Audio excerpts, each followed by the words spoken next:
Hey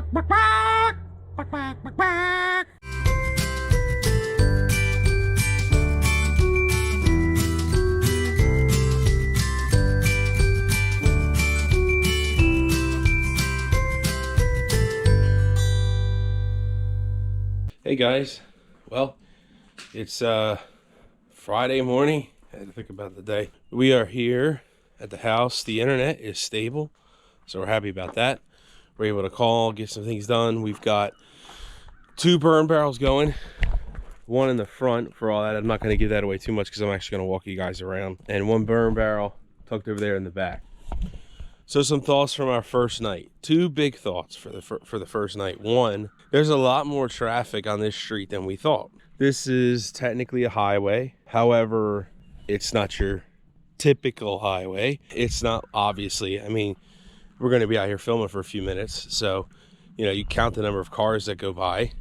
But it's funny. It seems like people use it to commute to work. You've got traffic at night, later in the evening, afternoon, basically from like 5 to 10. And then you've got traffic from like 5 a.m. to 10 a.m. or 5 to 9, something like that. So I'm going to kind of give you guys the walkthrough. Not going to belabor the point, the outside of the house. But, second point of, here comes the truck. This whole thing, second point of our thoughts for being here one night. The house is not well insulated. We knew that. So because the house is not well insulated, what we had to do, essentially, was we are going to be borrowing another space heater. We have 2. The house is very big. They're not really rated for big houses, so we do need to get something because it's just not enough. So we're going to be doing that for this evening. It is supposed to get colder tonight. Again, it's Friday, so Friday night through Monday night it is supposed to be pretty cold. After that, it looks like it's going to break off a little bit, but we do need something in the meantime.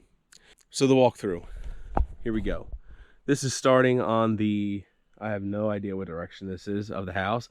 I'm going to say south, I think. I think this is the south side of the house. So we do have a creek that is part of our property. This creek is running, but I think it's running kind of far up. Or it's running under the rocks and I can't see it. I hear water moving, not a lot, but I hear a little bit of it, and it's pretty cool. So this here is all construction debris, and also debris left by the other people. We're going to be working on cleaning that up. They were actually burning stuff on those bricks. You guys can see those bricks right about there. They were actually burning stuff in this creek, which is crazy. That's our gas line, which goes into our house. This is a drain line for our gutters that the contractors put in. This is an old vent for what I think was a heater exhaust vent. That's our internet box, which is very important. This, I'm not going to go into too much. Certainly not going in there right now because we're waiting on the water company, which is another situation. But down there is like a crawl space. So down there we have things like, you know, the hot water heaters under there. There are some important things under there. Really, though, we moved a lot of it out for ease of use for us because there was a heater and stuff under there. We took that out because it didn't work. This is also trash left by the other tenant, not the owner, the tenant that the owners had. You know, we needed to get that. We needed to get that cleaned up. Work in progress. Moving on. This is the front of the house. You guys can see that burn barrel raging over there, which is really good. But this is the front of the house. Windows, that was a triple window that came out of there. You guys can see triple window. We had them replaced. Those windows were like single pane, not very good. The wood is actually really cracked. You can't see it, but it's cracked. That basement window there is a crawl space. It's not finished or anything. You can't really use it for much. So we're not too worried about that right now. You can see it, kind of maybe Isaiah and Ginger in there. He's trying to settle down for a nap. But this is all construction debris. So I'm going to stop here for a minute and just kind of tell you, like, the township, which we don't have, the city, which we don't have, the county, which we do have, is not on our backs about this, but our insurance company is. So, like, I got a letter like, you know, y'all got to clean this up by October when we renew, or you're not going to renew. So we are really kind of taking this seriously. This will all be gone. I mean, we've got 2 burn barrels. That one there is cranking, so we're doing good on that. You guys can see awesome metal roof up there, which you know, is really good. Which now there's gonna be a bunch of cars, right, trying to prove me wrong. But a lot of this stuff, you know, is not salvageable, but there is stuff that is, like you guys can see over here. Forget that spray foam can. That spray foam can, we just can't burn those because they can explode. So it's a risk. We're not going to burn that. That's why it's there. But this here is kind of like my scrap wood pile, stuff that isn't really great, but we could use it for something. You never know. Better than burning it up and forgetting it ever existed. That's really cranking, which is really making me happy because, as you can see, we have a lot. They didn't do much out here. I know it looks like they did, but they really didn't do much out here as far as like foundational work. That was a lot in the back. But a lot of this is because of that. They just ran out of room to put it because there's piles everywhere of this stuff. This used to be a gun shop right inside this window, and they had to have that bar thing up there per ATF guidelines. So that's pretty cool. A lot of history here, which we're happy about. We'll share with you over time. That's my fire starter there, some good old kerosene. I was told by an old friend, always use kerosene to start fires, it works better. So far, so good. So this is the part of the house here. This is like up to our driveway, which is right there. But this here is like, it's basically kind of like our front entrance, although that's the front entrance there. It's like our side entrance, I guess, technically. But we would use this the most because you'd walk up from the driveway, or if you parked in the carport, you know. So this, you guys can see debris everywhere. And we did burn last night, so we did get some of it cleaned up. There's a lot. This here, you guys can see lots of debris here. This here, there was some down there. I got it picked up. That's a metal thing. I don't really know what that is. We brought those T-posts because we're going to use those along the line. Toilet will have to go to the dump. Can't burn that. This is burn barrel number 1.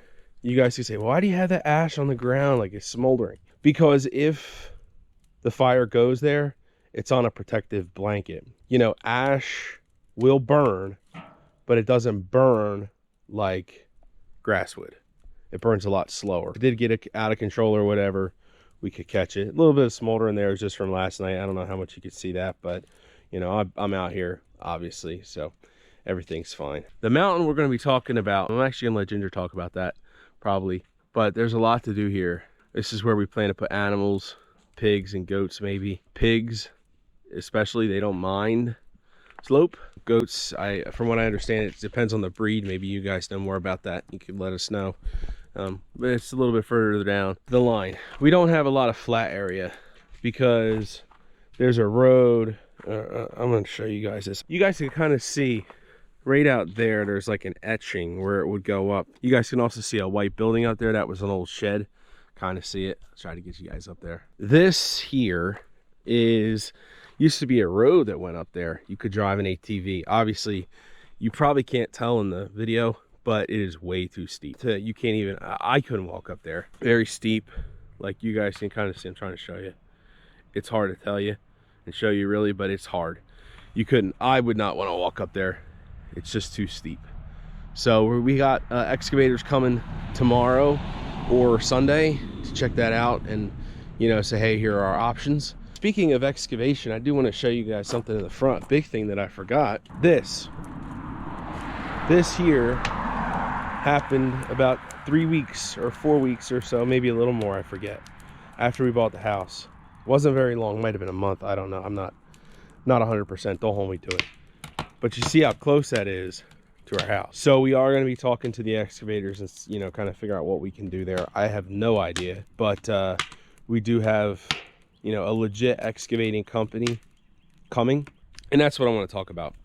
So, you know, to get a road up there, not a lot of risk involved in that. I mean, as far as like down the line, it being like, oh, you know, it avalanched or, you know, landslide. This here, what I just showed you, is another beast because that is threatening the house, sort of. If something's not done, it is threatening the house. We know why that kind of happened, which we can fix, and I'll show you guys in a minute. But the thing is, like, how do we stop it? So that's a big thing. I'm never, hardly ever a stickler for like, you have to get a license and insurance to work here. That's one of those things, because if something were to ever happen, we would lose our house. So big deal. I want to show you guys this here.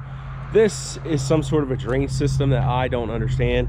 The contractor doesn't understand it either. No clue what it is, but there was water all coming up here, running across the concrete all the way across, and, you know, path of least resistance here, and going under those and out. And that, believe it or not, is actually why it did what it did. So this, they really didn't do much here. This was kind of like just like their staging area for trash. As you can see, all kinds of trash here. They had nowhere to put it. I don't blame them. You're probably thinking, oh my gosh, terrible contractors. No, like, there really is like nothing they could have done. I mean, pile a little neater, I guess, maybe, but there really isn't anything they could have done. We've got to figure out gutter situations. Like this one here doesn't really have any gutter. We do need to figure that out, because it's actually kind of gone down here, which this is the bathroom. It's gullied out. You guys can kind of see the bathroom foundation, and that foundation right there had to be replaced. So they actually had to take it all up and essentially start over, which not fun. So this is an old barn, which honestly we're probably gonna have to take down, and I'm gonna show you guys why we're gonna have to take it down. This back here, they pieced together as best as they could with what they had, which isn't much, but they did do an okay job down there. You know, I do see some spots where they're gonna have to touch up, but for the most part they did an okay job. Anyway, so this is the back of the house. All this foundation had to be redone, literally all of it. I mean, it was a mess. You guys can kind of see down there. Take the GoPro there.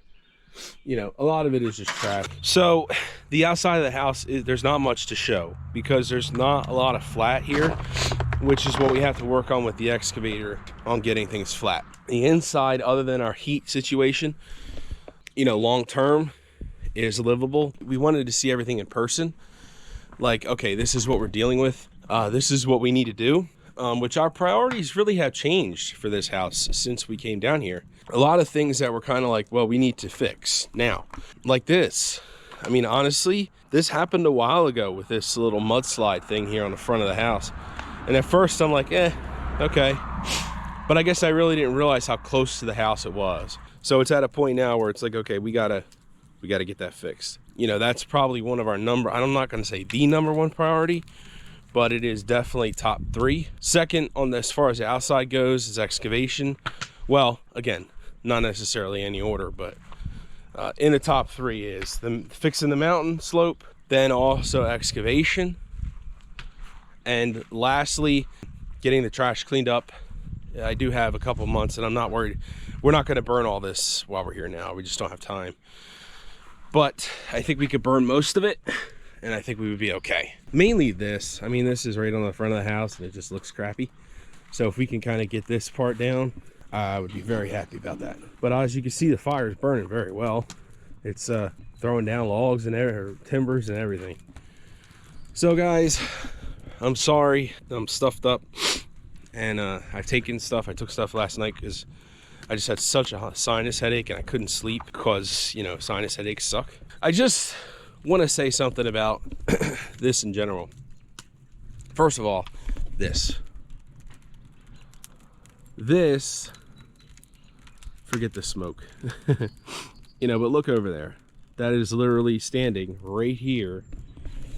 And you guys can see the house right there, right in my front yard, which is not very big.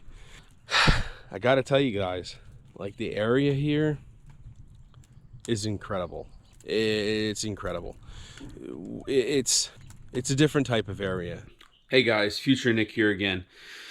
So, as I'm going along in this editing process, I'm learning that the GoPro like stores videos weirdly if you don't take them off like as soon as you're done shooting it, which is going to make this tough because I had my laptop, it didn't have my desktop, and I only have so much space on this SD card and this GoPro. So hopefully most of the major recordings hit the SD card and I have them. But we're working on that. Anyway, guys, essentially day 3 was an incredibly challenging day.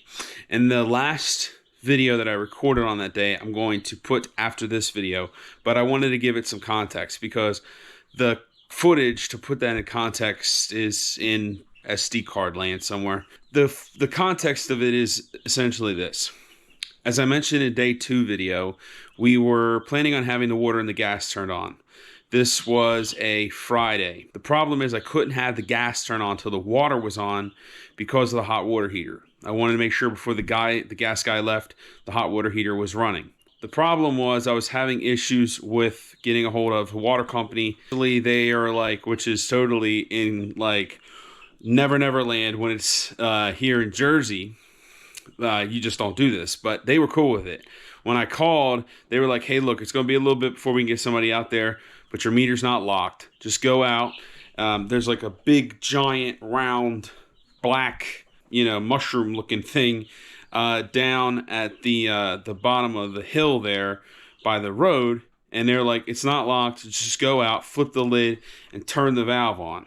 Yeah, that would never work here. They would never allow you to do that on your own. But anyway, I'm like, okay, cool. So I go down, I turn it on, and what we ran into first was there was no water pressure. So I went in the crawl space there, that metal door you guys saw me open that I really didn't go into because it's hard for me to get in there with the GoPro. I go down there and I hear water. Well, the drain valve for the hot water heater was left open, which is fine because you don't want to leave that full of water just sitting for months and months and months. So I'm glad they did that. But that was on and water was just coming out the bottom. So there couldn't build up pressure because the water is just pouring out. So I took a screwdriver, tightened that up. Luckily that wasn't broke or nothing. Everything was great. I thought, okay, we're rolling. So I was tired at that point because I'm like, okay, hopefully this works, right? Well, it didn't. We still didn't really have any water pressure in the bathroom. Side note to this, when we were going into Kentucky, I had realized that I had left my Milwaukee light at home. I'm going to be doing a Milwaukee tool review at some point because I think they're very helpful. Anyway, I had left my Milwaukee light here, my floodlight, so I really didn't have any light other than my cell phone light. Also couldn't find my channel locks, which are my go-to tool. So I was stuck. Really didn't have any tools to kind of combat whatever other problems may come up. Didn't have a light to see it. Crawl space is dark. With my cell phone light, realizing there was still weak water pressure after the hot water heater was, no longer spewing water out the bottom, I went down there and I looked and water was just pouring out of a pipe. And we learned down the line that it was actually one of the feeder lines for the bathroom. In other words, the main water line for the bathroom. So what we did was at that point, I am just like, I can't fix it, right? I had most of my Milwaukee tools luckily, but the light I didn't have. I couldn't see. I had nothing to see. I figured, well, rather than go buy another Milwaukee light, I had one battery with me for that. But I thought rather than go do that or go buy some, floodlight, let me just get, somebody here who can fix it. It would just make more sense. I contacted the contractor, explained to him what was going on. He's great. Shout out to you, Jason. You're great, buddy. Appreciate you. So I contacted Jason, the contractor, and I'm like, look, I don't know what to do. It's just Friday night. He's like, look, my uncle can, he can fix you up. Let me give you his number. So got in contact with his uncle. Great guy also. And he said he would be out tomorrow morning, which was Saturday. That was Friday. So we were roughing it without water. Luckily, though, we brought several gallons of water from home, like 10 gallons of water for like toilet flush and stuff. We also ran down to Family Dollar and got drinkable water, so we were good on water, but we didn't like the idea of not having a stove, right? We still didn't have a stove, day 3. And from running back and forth, shutting water off, try to find it, turning water on, trying to get in contact with somebody to fix it, guys, I was very tired. I was frustrated. I wanted to take a shower, right? But I couldn't because not only did we not have hot water, but we had no water at that time. And it was frustrating. I'm not going to reveal much about day 4, but I will tell you guys, I was very frustrated. And I could sit here and tell you I was frustrated now with a smile on my face, right? I'm taking a hot shower, I will say, nah, I'm not going to give anything away. I'm not going to give nothing away here. I want you to watch day 4, which will be posted probably 1 to 2, maybe 3 days at most after this video. I want you guys to feel my emotion, and I'm going to end with the clip, okay? Because I watched this and I'm like, wow, I could tell I was frustrated. I'm sure you guys will be able to tell too. So I'm going to throw that clip in now, and we will see you again for day 4 to see what in the world happened with our water situation. Did we get it fixed? How did we fix it? When did it get fixed? And also, the gas situation, find out what's going on with that. We will hit that in the next video. There will be an update on that because some stuff happened. So we will see you again for that. Until then, I'm going to show you that clip because that emotion, it makes me sad. it hits my heart because I was very frustrated. See you in the next one. One of the most frustrating days I've had in a long time. But just try to hold the hope that everything will turn out. So with that, we will be recording some tomorrow, hopefully a little more than today. I'm not sure what time the plumber fix will be here, but hopefully in the morning, and then we'll have the afternoon. See you guys. Thanks.